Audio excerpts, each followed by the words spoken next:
নমস্কার, আমি রশ্মি। আপনাকে স্বাগত জানাই আমার রান্নাঘরে। সারা বছরে বেশ কয়েকটা মাস বিভিন্ন ধরনের শাকসবজি পাওয়া যায়। তখন আমাদের মনে হয় যে সেগুলো দিয়ে কি নতুনত্ব রান্না করা যেতে পারে। তাহলে আসুন আমাদের শেফ বিবি সরকারের কাছ থেকে চট করে জেনে নিই ওই সবজিগুলো দিয়ে আমরা কিভাবে সাদা তরকারি রান্না করব। বিবিদি নমস্কার। নমস্কার। না, আমাদের এই পদের জন্য কি কি লাগছে একটু বলে দিন। আলু, ঝিঙে, পটল, বরবটি, কুমড়ো, বেগুন, একটু নারকেল করো স্বাদের জন্য। ফোড়নে 5 ফোড়ন আর তেজপাতা, নুন মিষ্টি স্বাদ অনুযায়ী। অনেক কটাই সবজি আমরা ব্যবহার করছি এটাতে। একটু ফোড়ন দিয়ে দিই আমরা।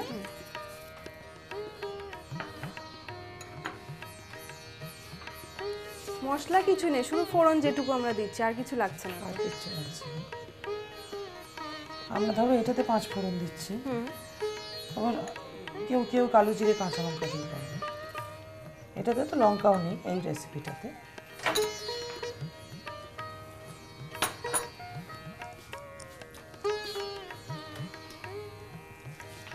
5 ফোড়নের ভাজা গন্ধটা বেশ ভালো লাগে। একটু বেগুনটা আগে নিয়ে দেবো।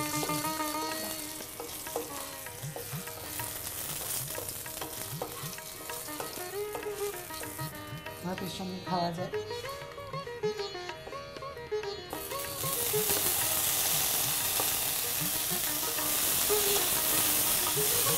আলুটা রান্না হতে একটু টাইম নেয়, তাই জন্য আমরা আলুটা দিয়ে দেবো আগে।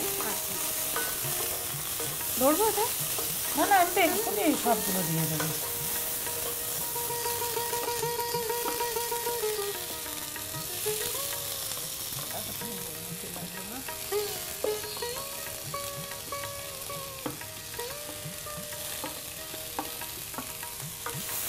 যা সবজিগুলো ব্যবহার হচ্ছে সেই সবকটাতেই ভালো খাদ্যগুণ আছে। হ্যাঁ, বাচ্চারা যদি বুঝতো সবজির খাদ্যগুণের মূল্য, যতদিনে না আমরা বুঝি যে এটা করা উচিত ছিল ততদিনে একটু দেরি হয়ে গেছে। একটু চিনি দাও, একটু মিষ্টি দাও। আমরাও তো বুঝতাম না, বাচ্চারা বুঝে গেলে তো আর বাচ্চা হবে কি করে। ওই চিনি আর নুনটা মিশে গেলে নাড়াচাড়া করবো। আচ্ছা, এবার নারকেলটা দাও,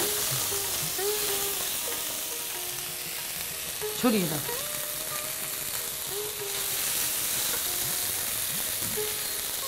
আর দেবো? দাও। নারকেল বেশ অনেকটাই দিলাম, 4 চামচ। 4 চামচ। তরকারিটা কিন্তু রেডি হয়ে গেছে। একটা বাটির ব্যবস্থা করো।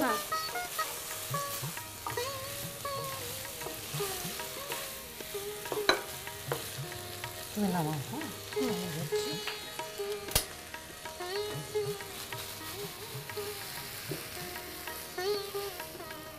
ভাজা নারকেলের বেশ ভালো গন্ধ হয়েছে। হ্যাঁ, খুব সুন্দর গন্ধ হয়েছে।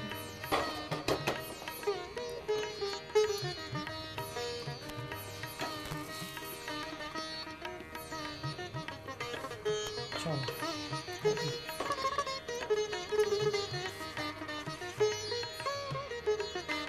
তাহলে আমাদের সাদা তরকারি রেডি।